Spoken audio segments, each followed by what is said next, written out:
welcome to LOA Today. I'm Walt Thiessen. With me today are Monique Scott and Bridget D. This is your daily dose of happy. We are so happy you decided to join us today. And we're especially happy that we have a fourth joining us today. This is kind of like a last minute thing that we're pulling together, but I think it's going to be really, really worthwhile because the lady who's joining us today has a remarkable background. And on top of that, she woke up early to come join us today because she's in Australia. She's having summer there. We're here freezing in the United States. She's experiencing summer. She just went walking on the beach. I'm jealous already. But Sandy Forster, thanks for joining us. Yeah. What time is it there? Where are you? It's 7 o'clock in the morning. Ooh, nice. Oh, yeah. That's when I like to do my walks. I just wish they were on the beach. So anyway, Monique and Bridge, how you doing? You looking pretty good? Hey, doing well. Yes, good, thank you. Oh, and Ham said, Sam's already here. Hey, Sam. Hey there, Sam. Yep. Oh, yeah, Sam. People coming to the live stream. That's cool. Yeah. I was noticing what you're bundled up there with, Bridge. I mean, you look warm even though it's a cold day. Yeah, it says it feels like 7 out. And when I was doing errands earlier, I was thinking of going on like my walk and just doing it later in the day. And my husband's like, I don't think you're going to be able to do that today. And after I did my errands, I was like, you're right. I'm not going. I'm good. Yeah. Yeah, the big discussion around here was whether the cat was going to be able to stay out for more than he stayed out for about 20 minutes. It blew my mind. Oh, wow. Yeah. I mean, he was just determined. And of course, he came back. He was loaded with energy. But, well, you know. Good for Built-in fur coat. That's right. Yes. That's right. It may not be long hair, but well, no, that's another thing. Anyway, Monique is in Atlanta, and Monique is cold today. I mean, everybody is experiencing cold today, and everybody's dealing with it in their own unique ways. But Monique is she's just kind of chilling. That's what the look is on your face today. You're usually a very high energy. Today, you're just kind of chill today. You know what? Honestly, as the old folks used to say, I'm from the South, by the way. My stomach is touching my back, and I literally can't think of anything except food. Oh my gosh. I have stepped up my training. So I changed gyms from Planet Fitness to LA Fitness because I said I'm going to stop playing with my fitness. Okay, going in there, wear my cute outfits at Planet Fitness, but not really doing anything. So I still got the cute outfits, but I'm actually doing something now at LA Fitness. And you guys, I don't know why. Yeah. Anyway, when you exercise more, I mean, like really exercise, your body just burns through food if you're eating clean. And I'm trying to eat as clean as possible, right? Yeah. So I had a big plate of like grilled chicken and brown rice and peas. I mean, a big plate for lunch. Can I tell y'all, I feel like I haven't eaten all day long. Oh my God. So that's what you see. I'm sitting here like, okay, it's 4:05. You only got 55 minutes to go. Oh my God, I love you. I just made grilled chicken and I'm eating it after this. So I feel you. Not that I don't love everybody here at Walt, of course, but like you said, I'm usually more high vibe, but I'm telling you, this is something about that hunger, man. Yeah, well, I get it. Why they call it hangry. No. I mean, Sandy, I don't know how to convey this. Monique is usually like, boom, huge high energy. And here she's just sitting back and saying, are you okay? Sandy. I know what it's like when I'm hungry. There's only 3 things that make me cranky, and it's being hungry, being tired, and people with negative energy. So but I'm not saying you're negative energy, I'm just saying they're the things. So I know what it's like being hungry. I know. You know, luckily I don't get cranky. My daughter does. Like, I literally do not like my own child when she is hungry, for real. She turns into like the Grinch / Sasquatch / Godzilla. Like, I don't even know. No. So, I don't get like, but it's just like. I can get hungry. Yeah. I'm hungry. It's new for me, Sandy. I'm not used to being hungry. But I'm also not used to doing 50 pounds like I did this morning either at the gym. So, yeah. Well, you're on a serious program is what you're on right now. I mean, you're just going for it right now. Yeah, I'm doing it myself. I went there so I could get a trainer, but I said, you know what? I watch enough YouTube videos and follow enough fitness people. I can do this on my own. So that's what I'm doing. But I'm actually doing the work, y'all. And it's like, Oh my God. I'm starving. Good on you. That's brilliant. I used to be an aerobics instructor way back when. Yeah. So you know what I'm talking about. I know what you're talking about. I used to work in a gym. I used to take aerobics classes, and I used to work out with the weights. Yeah. Your body teach everyone what to do. That food. Oh my gosh. Yeah. But that's a good thing, Walt. You guys, like it's using the it's doing what it's supposed to do. My body's doing what it's supposed to do to build the muscles, and that's what it is. And sometimes the body just decides to scream like, ah! Yes. Oh my gosh. When I was coming up the stairs to my bedroom, my thighs, my quads were like, what are we doing? Please, what are we doing? Yeah, I've been on leg day for like the last 3 days. Oh, because I'm crazy. Yes, because I'm crazy. That's crazy. Yeah. So that's where your muscles start saying to you, okay, what have I done to you lately? Yes. Can we move up to upper body now? Yes, right. Well, we are all very pleased that you are actually feeling good and doing work on yourself and all that. And the only thing I would add is be nice to yourself. You deserve it. Be a little kinder. I'm going to go get a shrimp po' boy tonight. There you go. Yeah, just give yourself a little treat. Shrimp po' boy tonight. Oh, God. So anyway, Sandy Forster has an amazing history, I should say. I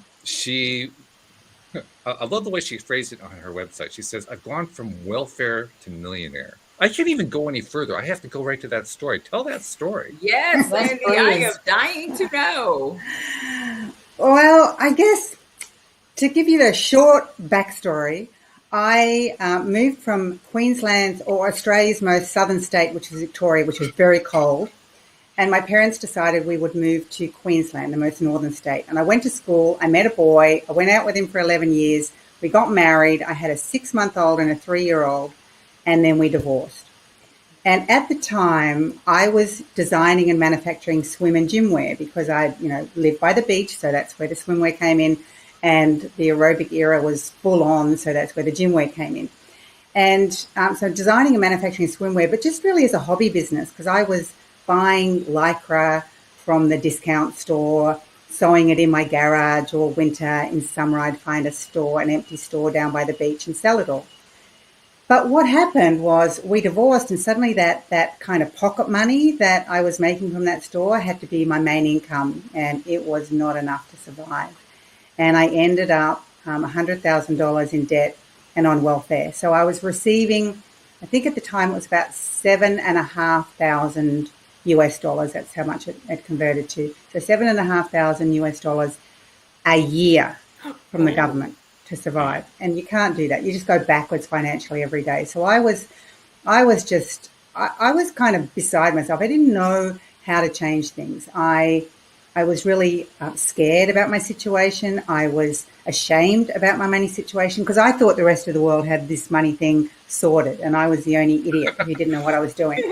Surprise! So, I know, but it was a really embarrassing time, and I just didn't want anyone to know my situation. It was really quite bad. And then I discovered the law of attraction, and I guess for me, understanding that instead of thinking about all my bills, thinking about my situation, thinking about how nothing was ever going to change, thinking about how am I ever going to get out of debt, instead of focusing on that, I realized that, because the law of attraction said, focus on what you want. So the idea of thinking about being a millionaire and thinking about having the house of my dreams and thinking about having a car that actually didn't leak so much when it rained that plants were growing in the back seat. Oh my God.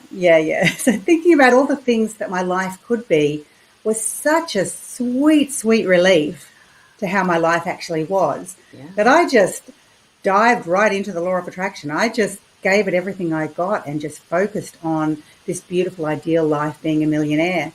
And, things started to turn around. Now, it's not like magically everything overnight, just, suddenly I woke up and I had $1 million in my bank account.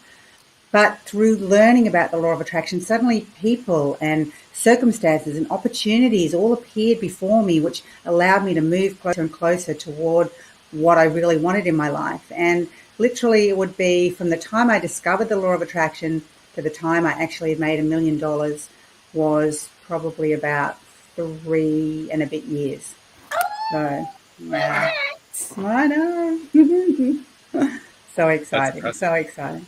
And so now, my absolute passion is helping other people really not only understand the law of attraction, but understand how to use it so it works, and understand that it's not just woo-woo law of attraction. There is also a quantum physics side of it. There is a scientific basis to it. And when you marry those two together, then people really get it at a much deeper level, and they use it at a much better level, and they get results so much easier. So that's my passion now.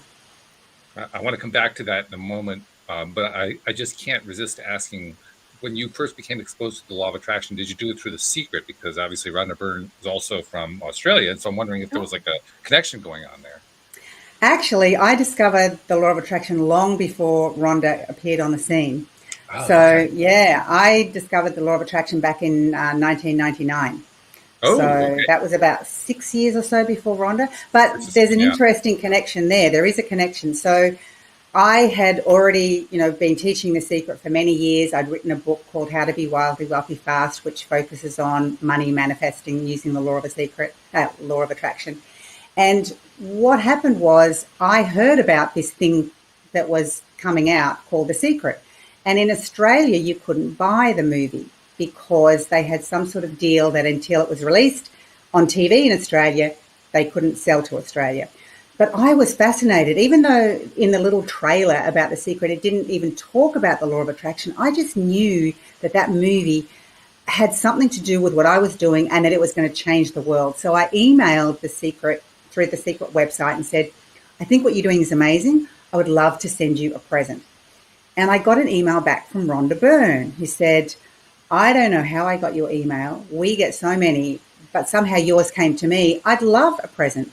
So I sent her my book. Sent her my home study course, because it was a physical course at the time, called Millionaire Mindset. And she emails me back and says, oh my gosh, did you watch The Secret and then write your book? And it's like, no, mine's been out way before you came around. And she said, oh, it's amazing. Anyway, what ended up happening is her film crew actually filmed me for an entire day, because they were planning on taking someone who was in The Secret out of The Secret. I'm not sure if you're aware there's 2 secrets. Oh, yeah. No. Yeah. I have both copies. Yeah, me too. So the original had Esther Hicks in it, and they had to take her out due to certain reasons. And so they were going to put me in her place, but my energy is a little bit higher and a bit more passionate than Esther's, so it didn't kind of really flow. So they ended up using the women already in there. But in those conversations that I had with Rhonda, I said, look, I just don't understand. Australians need to get this movie.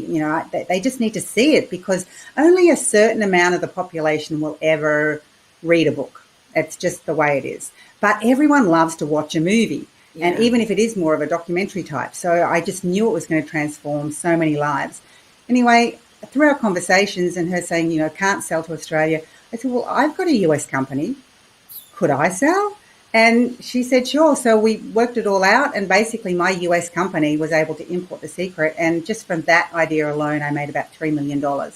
From bringing in a DVD and selling it all around Australia. And the thing is, I knew nothing about importing. I knew nothing about the taxes that happen when they come in. I knew nothing about distribution. I knew nothing about anything to do with that. But I'm very much of the mindset that when an opportunity comes, just take it and figure it out afterwards. Like, too many people get stuck in the details and how and the what and the why and the where and should I or shouldn't I. I'm the other way. I just go for things and then figure it out as I go along. But yeah, that was a really cool little connection between Rhonda and I. That is very cool. I like that a lot. I'm also intrigued by what you just said about just diving right in, because I have learned myself in the last 4 or 5 years just doing the show, the value of diving right in. It's also quite a challenge for me. I mean, on the one hand, when I dive into something that I feel very confident about, I can flow through it really, really well. When I'm not quite so confident about it, well, it's pure law of attraction, right? If you're not feeling confident, it's going to go rough, and it goes really, really rough for me. So I'm curious how you handle that, because you must experience something similar to that. Totally. And like I said, diving in, it works well sometimes and it doesn't work so well other times. But one of the things I teach every one of my students is we're all taught about ready, aim, fire. So ready is like probably coming up with an idea. Aim is getting everything ready, getting all your ducks in a row, lining everything up, making sure everything's perfect, and then fire. So, just getting going.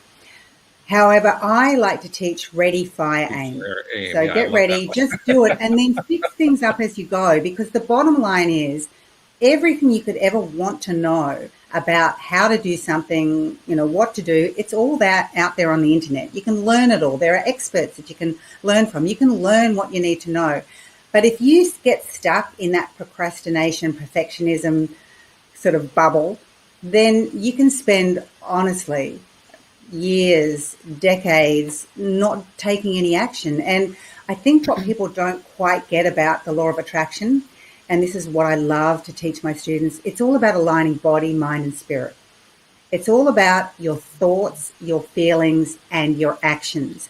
And I think too many people think the law of attraction is just the thinking part, like thinking about what you want and dreaming about what you want, and then maybe throwing a few feelings in there or getting excited about what you want. But they don't understand that the action, honestly, that's the magic part. So in the book, The Science of Getting Rich by Wallace Wattles, written in 1910, way back, there, remember that part, he says, by thought, the thing you desire is brought to you, but by action, you receive it. Yep. And that's the part that most people are missing. They're not taking action. They're busy putting their vision boards together and saying their affirmations and just expecting everything to drop into their lap. So that's why I am very much just do it and figure it out as you go, make it better as you go, tweak it, improve it, but just get started, because by taking that action step, the universe will start to guide you. But when you're just sitting there doing nothing, expecting everything to drop into your lap, then, you're not going to get guided at all. You've got to take some action. Walt, can I tell you, Sandy is now my spirit animal. Okay. She's my spirit animal. And it's so crazy that she mentioned the book by Wallace Wattles, because most people, Sandy, I think because they're familiar with Bob Proctor, I feel like they kind of gravitate towards Think and Grow Rich, which of course is a fantastic book as well.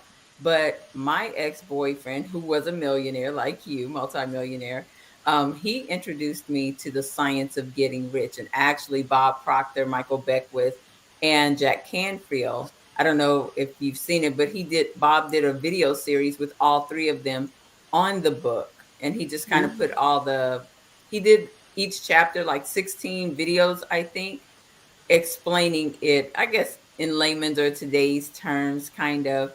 And that's how I got introduced to the law of attraction back in 2016 through that book. And it's still my favorite. I mean, no shade to Think and Grow Rich, which I think is an amazing book. But you, me, and another guy that I know named David Nagel, which, Walt, is how Dan and I met at David Nagel's, one of his seminars. But yeah, that book is what really it was the first time I really realized, Sandy, that God wanted me to be rich. Like, from my Christian background, that was never taught. It was, if you ask me, hell and brimstone kind of thing, right? But when I heard that book and the way that Bob Proctor and Michael Beckwith, they put it, I was like, oh my gosh, it's my right to be rich. It's a sin to be poor. I was like, yes. Claim it. Yeah. So anyway, I just wanted to tell you, that's great, and you're my new spirit animal. I don't even know what that is, but it sounds good. Hey, it's whatever you think it is. That's the main thing. So, yeah, I want to go back to the action piece again, because you're right. That is something that gets skipped a lot. And if it isn't skipped, then it's skated over. I think that's part of the problem, too. And then they say, the law of attraction doesn't work, but you're not doing anything to work it. Mm-hmm. Yeah. But it's a huge missing piece of the puzzle. Yeah. But by the same token, when you're taking those first steps, even if you're just doing the ready, fire, aim approach, it's just, it's like it's like jumping onto a roller coaster in mid-flight, because you just get, shuttled all over the place while you're just trying to go in a straight direction. You think you're going to go this way, and it's like, oh no, over here, do this. Like you're bouncing all over the place. And if you're not used to that, and I'm not used to it, I'll be perfectly honest, even though I'm getting better at it, I'm still not used to it. It throws you. So I got to ask you, how did you avoid getting thrown? I think for me, and again, you know what it's all about. It's what your belief is. And so your belief is that when you take those steps, you're going to get thrown all over the place. And so you're always getting thrown all over the place. Whereas in my mind, but in my mind, it's like, I know it's going to be uncomfortable and I know it's not going to be right. But if I have that gut feeling to start with that this is what I should do, then even if I don't know the outcome, I will kind of push through. And I'll give you an example. So I remember going to an event and someone was talking about life coaching. And this was back in, I don't know, I think it was about 1999, 2000, around then, way back. And they were talking about life coaching and how you could work from home. And I thought, oh, that sounds interesting. I'm going to go and listen. So I went and listened to this talk about life coaching. And then they said they didn't need any coaches in Australia. But in my mind, I was thinking, life coaching, that's great. You can work in the personal development industry. You can work from home. You can make as much money as you want. You can work, have clients from all around the world. And in my mind, I was thinking that would be a great thing. Literally within about 2 months, the personal development company that I was working for at the time, one of their sort of directors was starting a life coach training academy in Australia.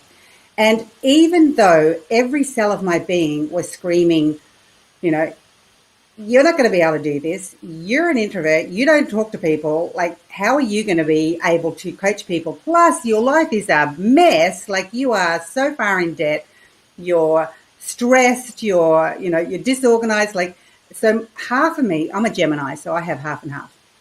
Half of me is thinking, this would be great. The other half is thinking, oh my gosh, what are you doing? And even when I took the course, I had to borrow the money to go through the training. So I was already $100,000 in debt. So I'm in more debt.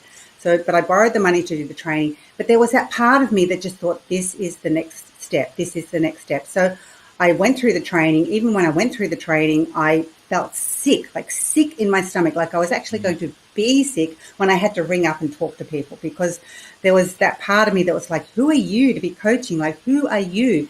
But I kept going because I just had that initial, this is the next step. And I look back now at what's transpired since then. So yes, I went through my training. Yes, I started a coaching business. Yes, I discovered that coaching people around law of attraction was really the thing that inspired me, but also inspired them and got them great results. And then from there, I went on to write the book, and then I created online courses. And then about 10 years later, I launched my own life coach training academy. And I now train people to be internationally certified law of attraction coaches.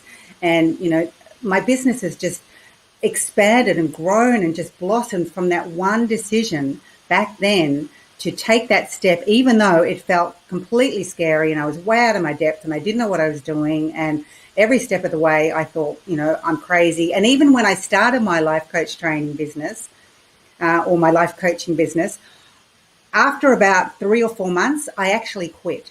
I actually stopped coaching people, didn't take any money, and I actually started teaching the science of getting rich and not charging anyone for it, doing it for free, because I just, I'd gone through my training. Here was I coached. I started to coach people, but then I went back into the fear, back into what am I doing? Who am I to be doing this?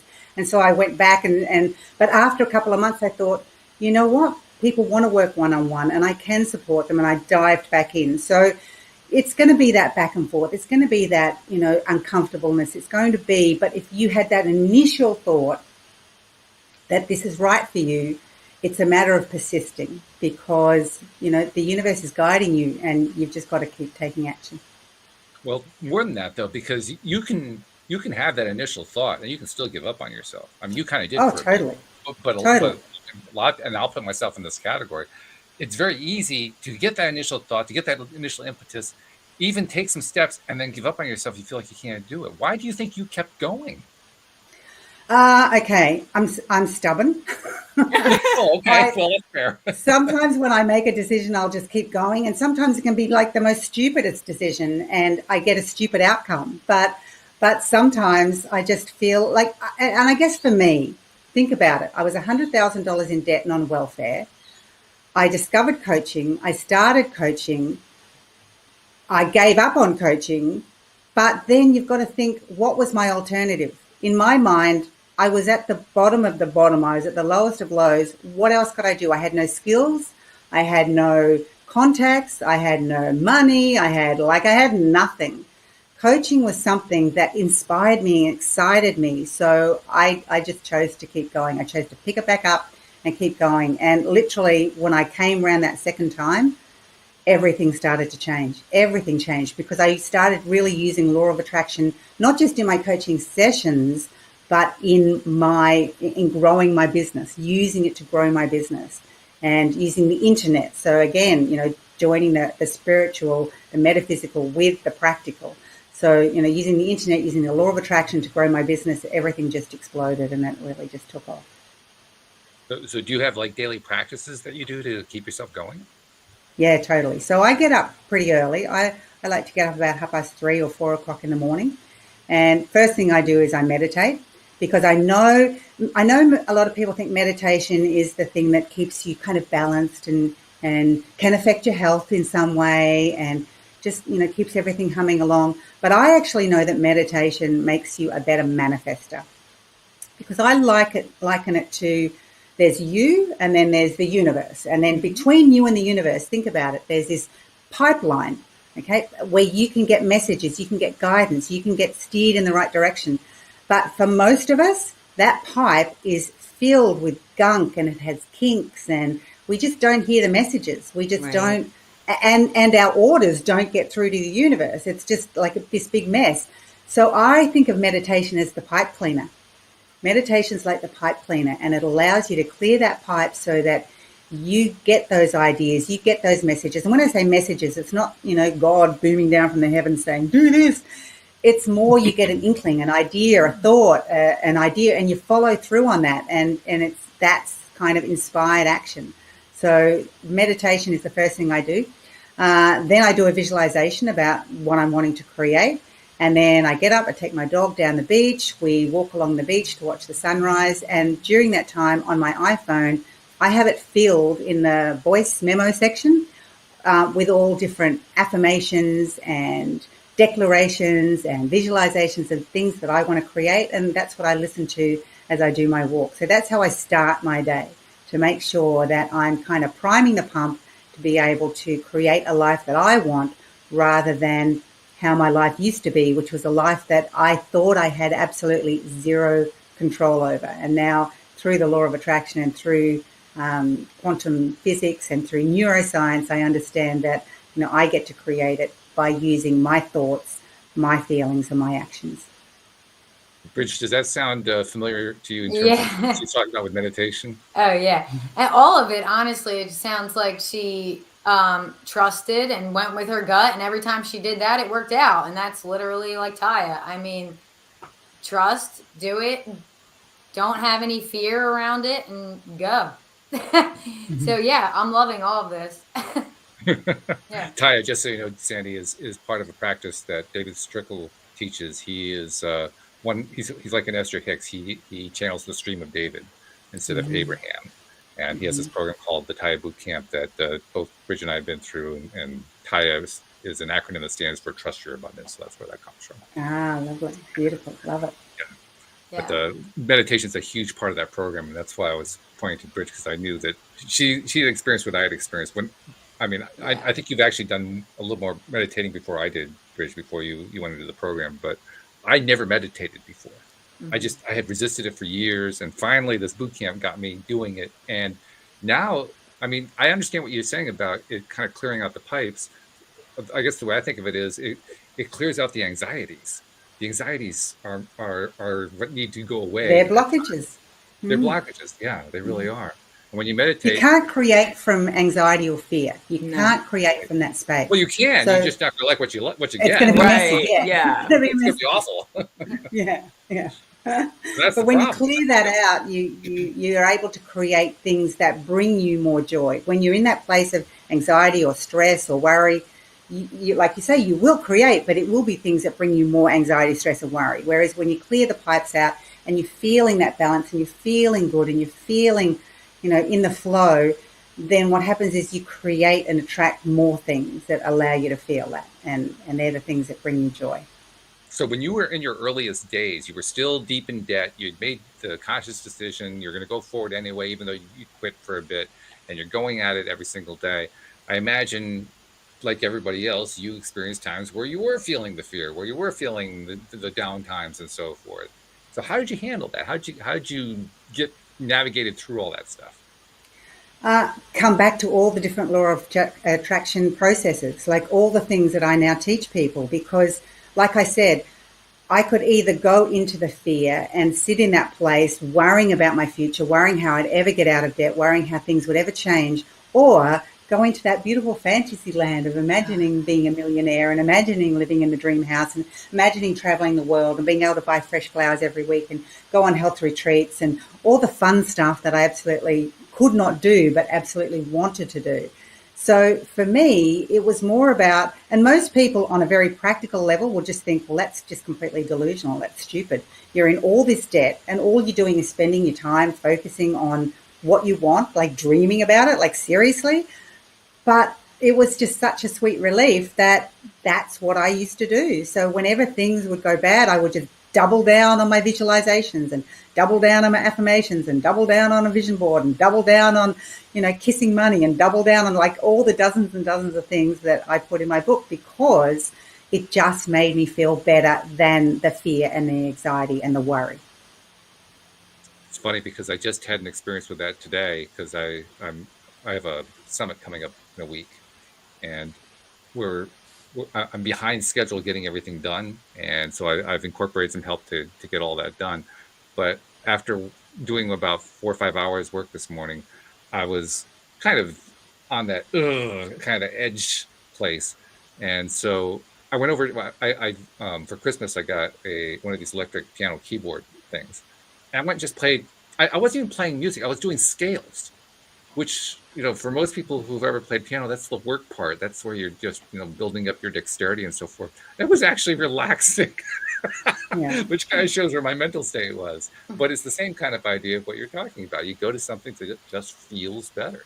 And if it feels better, then it takes the edge off. It provides And exactly, you hit the nail on the head. It feels better. And that's why, unfortunately, so many people who aren't aware of the law of attraction, aren't aware that they can create their own reality, what they're doing to feel better is watching TV, drinking, smoking, taking drugs. Like they're doing other things that make them escaping, making them feel better in the moment. And they're actually, on a scale of trying to get closer to that beautiful feeling of flow, they're actually taking a step. It's just kind of the wrong step. Right. If they just understood that they could use their mindset and their thoughts and their feelings to create that beautiful life instead of, making choices that aren't supporting them. And that's what I love about what I do. I love that people are drawn to me for the very fact that they can create more abundance.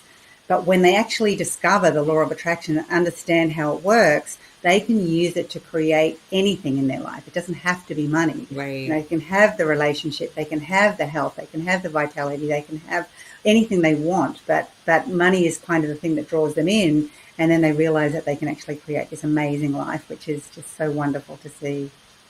Now, is coaching still a big part of what you do? I mean, I don't know how your companies are organized at this point. So where's your focus of attention these days? So my true focus is I've got a program called Millionaire Mindset, which is all about really rewiring people's minds so that they attract what they want, specifically money. And so that's kind of my main focus. And it's a group situation. So people join the program, or I have live calls every couple of weeks. And, there's an online component to that. So that's one of the things I focus on. And then, of course, my Law of Attraction coach training program, because, there's so many people out there that over the last couple of years have just been in a situation where the government comes and says, sorry, you've got to close down. Sorry, this business can't open. Sorry. And, the boss comes and says, sorry. So I find there's so many people wanting to be able to be in control of their future, in control of their income, in control of whether or not they work. Being able to work from home is beautiful. So yeah, that's my other focus, and I'm loving it. Yeah, that's been one of the main themes, hasn't it been, from the whole pandemic? People getting the first opportunity in their lives in many cases to work from home and deciding, I like this. I want to do more of this. How do I do more of this? Yeah. You're kind of tapping into that, among other things. That's very cool. You ladies have any questions? I mean, I could keep dominating this conversation. I'm just enjoying. So, I mean, if Monique has a question, go for it. Well, actually, while I was looking at Luke, maybe that's his name, his comment, and he was saying he's currently working on using the law of attraction to manifest money and material things, perfect timing for him. And I wanted to ask Sandy, what advice would you give to Luke, since he is currently trying to manifest money and material things? Yeah. The bottom line is it all comes down to those three things: body, mind, and spirit, your thoughts, your feelings, and your actions. So you've got to get really clear on what it is that you want. So for me, when I was $100,000 in debt, I didn't just say I wanted more money. I wanted to be a millionaire. That was my number one focus. I just knew that millionaires had a better life. I knew that millionaires could have a cleaner. That was like so exciting to me. Right. Getting someone else to clean the house. Yeah. I was like, whoa. So to me, my focus was a millionaire. So the $1 million, that's what I wanted. But once I was really clear on that, then I constantly felt what it would be like to be the millionaire. So that's what you want to do. You want to get clear on how much money you want and what would your life be like having that much money. Like, what would you be doing? So for me, it was all about imagining living in the beautiful house and having no one come along and say the rent is going up, or you're not allowed to put a picture on the wall because you make a hole. It's like having a house that is exactly how I wanted, with a beautiful swimming pool, a tropical swimming pool, and a Bali hut that I could relax in the daybed, and thinking about being able to go to yoga whenever I wanted, or meditation classes, or being able to just jet off overseas and go to a health retreat, and being able to buy fresh flowers, and having, as I said, a car that didn't leak. Like, getting really clear on what that life was like and imagining what was like on a consistent basis, and getting excited about it coming, like really believing that it was going to be part of my reality. So that's the feeling part. And then taking inspired action. When a thought comes to you, following through on it. Don't just have that thought. Like, for instance, one of the things, as I said, I did, dived into meditation, and I woke up one morning with the name Wildly Wealthy Women in my head. I jumped straight online and registered the domain name.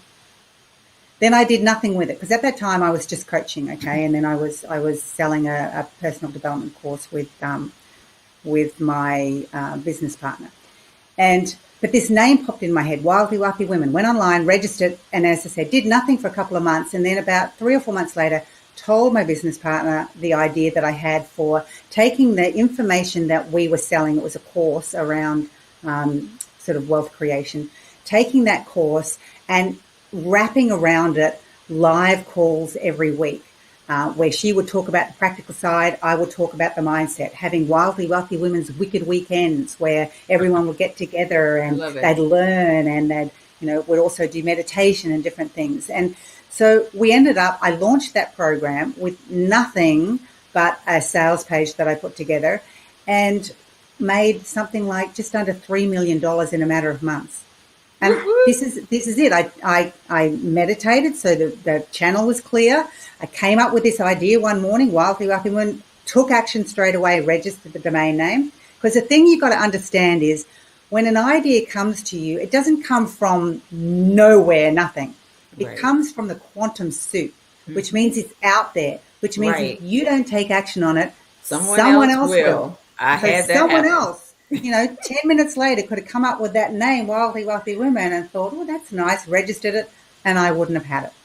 I just registered it with no clue what I was going to do with it. But I took that action. So you've got to take action. And so, when you're really clear on what you want, and you're really spending time feeling as if it's real, and you're taking inspired action, then the universe, as I said before, will bring you the people, the circumstances, the situations, the opportunities, the connections, the things that you need to continue to take that action that will lead you toward manifesting what it is you desire. Wow. I mean, your enthusiasm is infectious. That's the best word I can think of to describe it. And it's encouraging and it's exhilarating to listen to you. I still, in my mind, I always play a little game. Like I kind of try to like be the listener at times, or sometimes I'm just talking to my own experience. Sometimes it's both, actually. So I play a little devil's advocate. So one of the things that I'm going to play devil's advocate on is, yeah, but what if you start doubting? What if you get this inspiration, you start, you know it's something to act on, you act on it, and you decide you're going to turn it into a course, and you set up your page, and you get the page set up, and you put it out there, and nothing really starts to happen, and you start to doubt, and it doesn't actually turn into a $3 million deal. It turns into a 45-cent deal. And what do you do then? And believe me, that's happened to me too. So don't think that, don't think I've got the Midas touch and everything that I do turns to gold, because the thing we have to remember is we are human. We are living in this human body, having this human experience, and we're going to stuff up every step of the way. That's just how it is. Okay. That's just what we do. But from those stuff ups, from the things that we do wrong, from the things that don't work out, from the challenges that we experience, that's where we have a choice in that moment. Okay, we have a choice in that moment as to what we're going to do. And let me give you another example. So I was $100,000 in debt and on welfare, and I somehow came across these things called slim slippers. They were these tiny little slippers you wore, your heel hang over the end. It aligned your body. There was magnet therapy in there, and apparently they're supposed to help you lose weight. And so I bought these slippers. They seemed to work. Might have just been in my head. Who cares? And I thought, I'm going to import these slippers. I'm going to make a fortune. So I organized it all, and I contacted the company, and I was going to be the person that imported them into Australia, and I was going to buy a container load, and it was going to cost me a fortune, but I was going to borrow the money to make it all happen. And I ended up getting a regional station to do a story on me and my slim slippers. And so they said to me, look, stories about money or about health or about losing weight, they have the biggest response. Like, be prepared for so many orders, you won't be able to keep up. So I'm like, yay. Anyway, the story was supposed to go to air on a Wednesday, and then, I found out that in the TV world, things get bumped all the time. So it didn't go to air. And then Thursday it was supposed to go on, but something happened and got bumped. And Friday, same thing. But then they said, don't worry. Monday, without a doubt, it's going to air. We've locked it in. So Monday came around, but what had happened on the weekend, on the Sunday, was that very first Bali bombing. And my story about slim slippers was in between a story on the Bali bombings, my slim slippers, and then an hour special on the Bali bombings. And so I think 10 people were interested in my slim slippers. So I was heartbroken. I was beside myself. I was so upset. Yes, of course, the compassionate side of me was, focusing on what had happened in Bali, but the other side of me, the selfish side of me, was like, oh my God, this was supposed to change my life. And I was like just beside myself. But I let myself wallow for probably, 2 or 3 hours. But then the part that I knew, that the part of me that absolutely understood that when something happens, it just means the universe has something bigger and better in store for you. Different direction. A different direction. And so that whole Bali bombing disaster for, the country, but then also for me and my whole Slim Slippers empire, that didn't happen. And I have to say, oh my gosh, am I glad, because selling these Slim Slippers, I know that I would have had emails every day from people saying, but my heel hangs over the edge. They're the wrong size. I need a new size. What are you doing? Blah, blah, blah, blah. So it's like, that shifted the direction of my life in a whole different way. And so when things don't happen the way that they should, I always teach my students, do a happy dance. Do a happy dance and know that the universe has something bigger and better in store for you. So you never know what it is in the moment, but you get to choose how much you focus on what's going wrong and instead focus on what is coming. what exciting things coming into my life. And that's a choice in every moment. Oh, very good. That's a very good story. I like that on a number of different levels. Got a question also from the live stream. This is from a good friend of mine who lives just about a half hour down the road from me, Anne Marie. She used to be a co-host actually here on the show a number of years back. And she says, thanks for all this. Any advice for putting into action when not sure which direction to go in? She needs a new form of income. Yeah, okay. That's a great question. And sometimes I think these days, particularly with the internet, we can be so overloaded with so many choices and so many options, you just really don't know which way to go.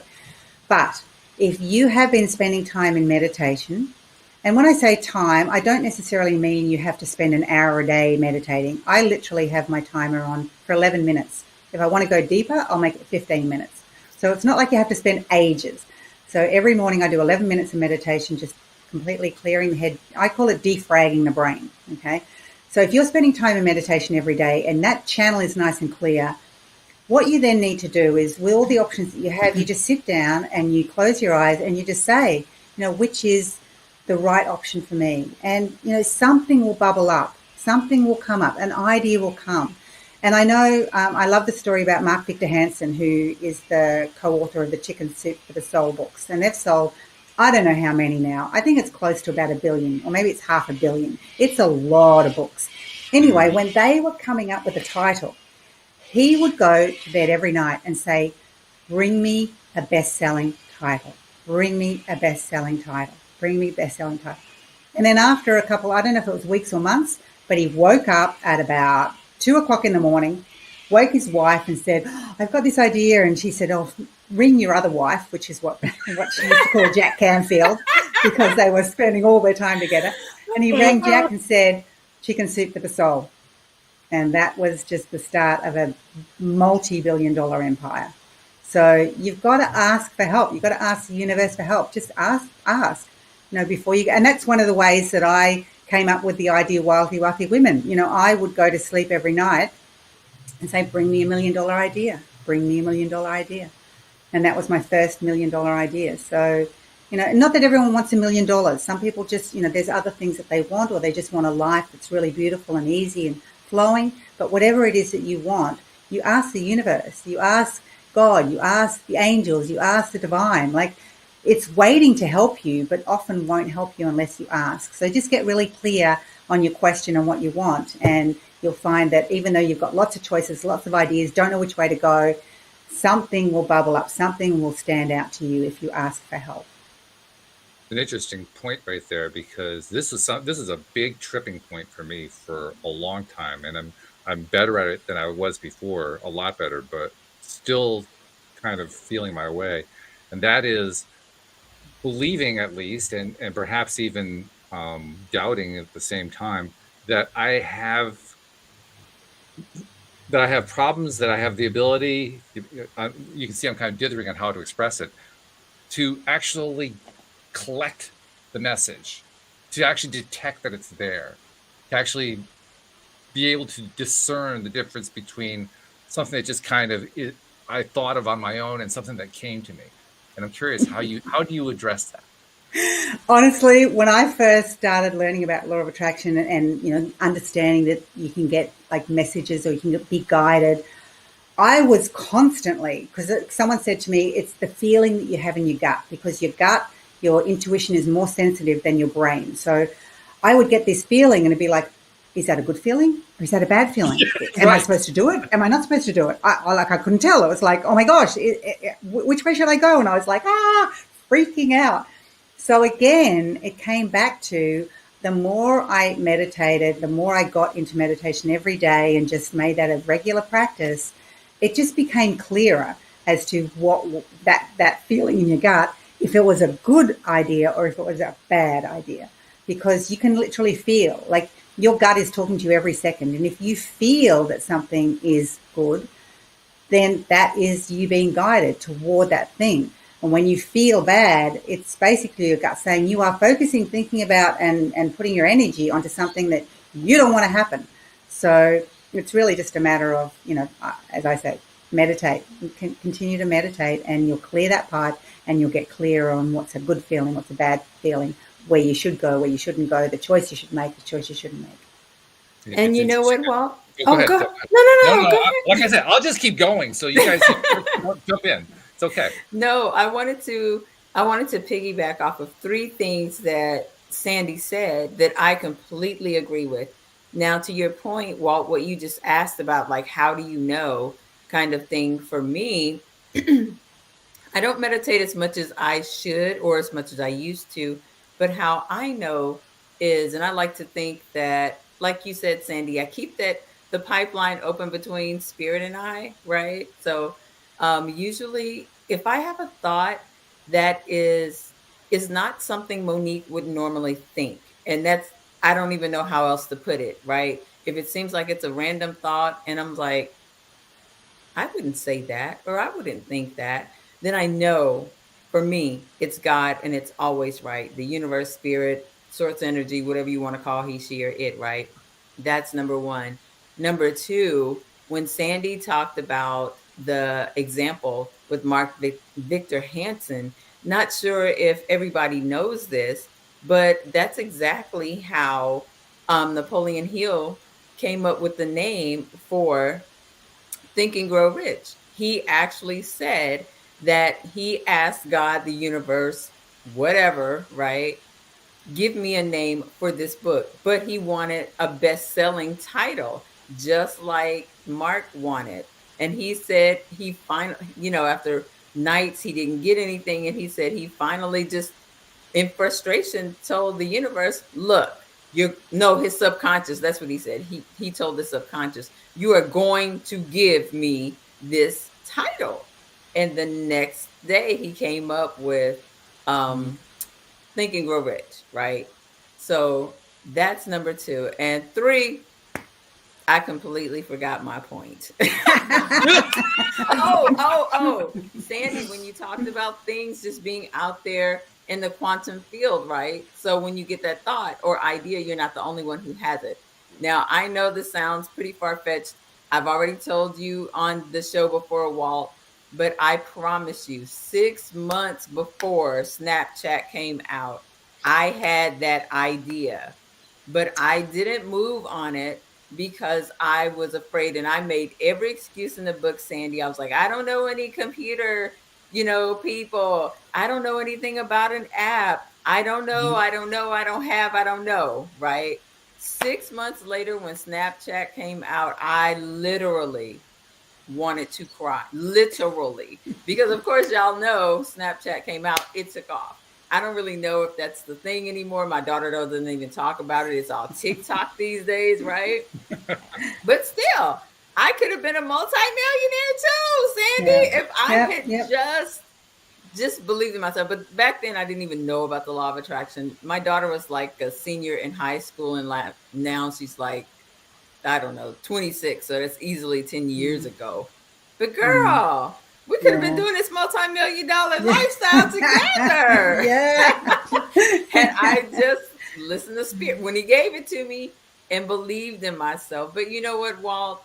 It's easy when I have doubt. The thing that I ask myself, Walt, is I ask myself, why don't I believe this? Why do I not think that I can do this, or I can have this, or I can be this, or I can accomplish this, right? And I always find it's usually something that, and I, like you, Sandy, I've coached manifestation, right? And so I would tell my students, if you're having those types of thoughts, that's a thought from outside of you. God, spirit, the universe would never tell you anything negative about yourself. Never, right? Never. So that means that thought was implanted in your subconscious somewhere, maybe your parents, maybe a spouse, a friend, a strength, whatever, right? And so you really have to go back to find out, where did that thought come from? And why don't you think you can do that? Sandy, I've talked to Walt and others on this show about knowing who you really are spiritually, not just this physical meat suit that we see in the mirror every day, but really understanding. And I believe that we and God are one. I love Neville Goddard. I follow him. I guess if you can say you follow him, he's been gone for I don't know how many years now. About 50 years, yeah. Yeah. But his teachings resonate with me because I do believe that we all are one with God. I believe that we are co-creators with the universe, and that's how the law of attraction works. It's like you said, we align our mind, our body, and our spirit with God. And it's so easy to bring those things too. But sometimes, like you, Walt, you kind of got to unplug the pipe, as she said, and get those negative thoughts out of there and kind of question, well, where does that really come from? And Sandy, Walt, Bridge, audience, I think for a lot of us, it comes from our past experiences. But if you find that you don't so much focus on the past, and like you said, Sandy, we focus on the future, what we want, what we have. I mean, because you easily could have gotten mired down in the fact that you were $100,000 in debt, right? You were on welfare. And it's so easy to focus on those things, but you didn't. The key is focusing on the things that you want, but also understanding, like you said, that you have the capability to make those things happen. You yourself, right? Tell God what you want. Tell him what you want. I don't believe that there's any, if you follow the Bible, and I do, I believe that there's not any good thing that God will withhold from you. I just don't believe that. I believe that we're here to embody his goodness and his abundance here on earth, right? In a physical form. And if that's the case, then why wouldn't I think I can have the money or be a millionaire, a billionaire, if that's really what I want to be? But like you said, Sandy, there is no attraction without action. Like there's action in the word attraction, right? Yeah. And I love to tell people that you have to do something. It's not all woo-woo. It's not all feel good. It's not all crystals and candles and whatever else, you use, right? And no shade to that. I don't follow moon phases and stuff like that. That's not my thing, right? But once you really start to understand who you are as a spiritual being and how you co-create with God, it's like you said, Sandy, the manifestations, it just comes, it's so natural. I believe manifestation for human beings should be as natural as breathing. Natural as breathing. It's a God-given gift. It's how we're designed, right? And it's such a shame that, like you said, Sandy, not many of us understand that or even taught that. Yeah, absolutely. And I like what you said about the science of getting rich and how that title came around and how he asked God for that. And like he was really firm that he wanted the title, because I remember when I was $100,000 in debt and on welfare, and at the time I was bringing in 15,000 Australian dollars, which is $7,500 US. And I remember getting out a piece of paper and writing, "Dear God," because when I'm mad with the universe, I call it God. Dear God. Dear God, I am sick of this situation. I want to make more money. I want to make $30,000 a year, and I want it now. And I signed it, and I still have that letter. And literally within weeks, because of other things I was doing too, I came up with that idea for wealthy women. And so it's just a matter, you got to put it out there. You got to and you got to be firm. Like, it's my time. Yeah. I want it. It's happening. Yeah. Just decide. I think indecision keeps a lot of people from manifesting because they're not clear, like you said, crystal clear on what you want. So Luke, if you want more money, how much more money do you want? Mm-hmm. And Walt knows I'm infamous for putting a time frame on stuff because I usually manifest within about 3 months is usually my thing. But I'm realizing, Sandy, you guys, I could manifest faster if I decided that I'm going to manifest faster. But I'll have in my mind that it takes 3 months because in the past, it's taken 3 months, right? But I mean, by some people's standards, that's still pretty quick. But that is for a lot of people, because a lot of people, it can take months and months. In their mind, if they're going to manifest something little, it can happen quickly. But if they're going to manifest something big, it's going to take longer. But in the quantum field, when it comes to God and the universe, there's no difference between one little thing and one big thing. So why not aim big? Yeah, it's 20 billion. It's all the same. Yeah. It's all the same. We're coming on the hour, and I want to keep going here, but we can't really do that. So I'm going to go like a little bit over. All right, because I do need to get a couple things in here. First of all, I need you to remind people about that domain name, because that's really the best way to reach you, right? It is through wildlywealthy.com, I presume. Yeah, wildlywealthy.com. They can reach me there. Yep. And if they want, I've actually got a little Wildly Wealthy bundle of some affirmations, guided visualization, some things that are going to change you at a sort of energetic level, so you can start to attract more abundance. You can go to wildlywealthyfree.com and they can get that free bundle. Okay, that's cool. And then I got to ask you about the Millionaire Mindset program that you've got. I mean, we've gone through an hour. We haven't even touched on that. And I can't just let it go. I have to hit on it, in part because this has become more and more of a mantra for me in terms of interviewing people. Is there any way to, how do I say this? I'm going to flip it around. Isn't it true that you always need help to get to where you're going? That you always need to have somebody to talk to. You need to have somebody to lean on, somebody to help get you back on track, to help you get back into alignment. That really the best way to get yourself into that great action stance from the inspired stance is with help. Totally. And that is, I think, one of the number one things that helped me when I first discovered law of attraction, and when I first discovered internet marketing, when I first discovered building an online business. It was finding people that had done what I wanted to do. And instead of wasting time, energy, money, heartache, tears, just going straight for their knowledge and having that support and being able to ask questions and having a community of like-minded people. And I think that's one of the keys, I think, to Millionaire Mindset experience, is that we have, me keeping everyone on track, because I do tend to get very passionate, as you said, about the law of attraction, and I get people inspired and excited and get them believing that it's absolutely possible. So it's almost like I'm a personal trainer for manifesting money. And then that community, people that are like-minded, that are going through the same thing. Sometimes it's not working, sometimes it's working amazingly, and just being inspired by what other people are doing. And I think you're absolutely right. You've got to find either a mentor or a community of people that are like-minded, that are going to be on the journey with you, because you can do it all yourself, absolutely. And I used to be that person, trying to do it all myself.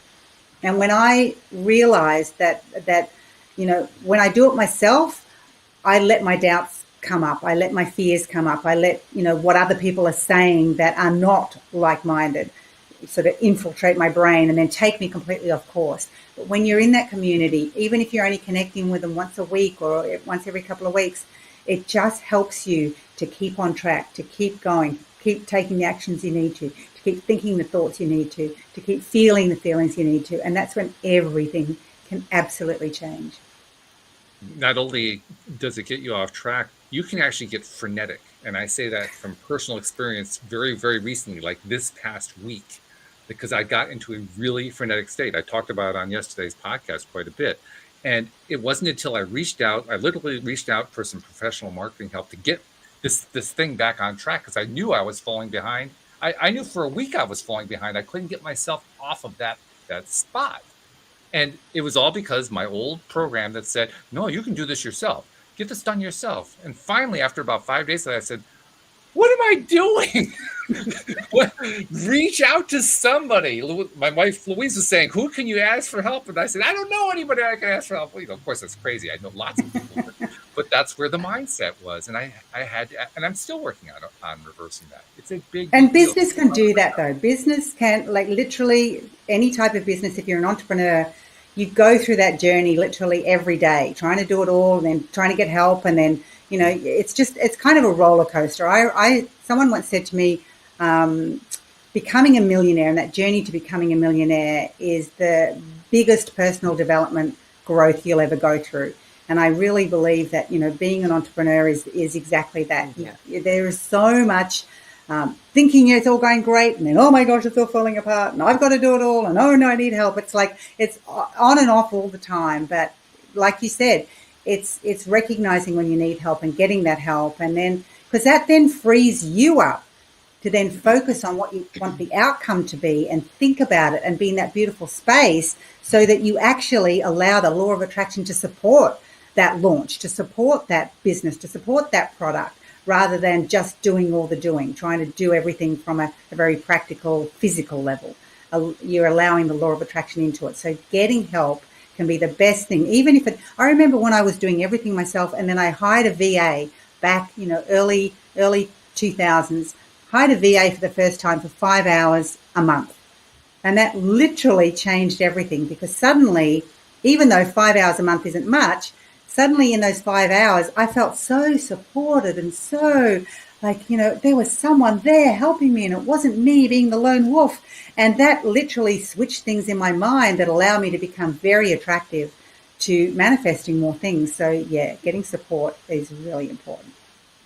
So we're going to take a moment then to recommend people check into and examine the Millionaire Mindset program that you have, because clearly the teacher knows what she's doing. So if you're going to join a program where the teacher knows what she's doing. This is like A leads to B, right? So just saying, if you have a place, I'm actually thinking about doing it myself. If you're actually in a place where you need some help with this, get the help. And Sandy's right here to offer the help. So Sandy, thank you so much for joining us on the program. This has been wonderful. We're going to have you back again sometime, hopefully. Yeah, love to. Love to have you back. Yeah, because there's so much more we could talk about here. But thanks for taking the time. Thanks for getting up so early. Yeah. Oh, 7 o'clock. That's late for me.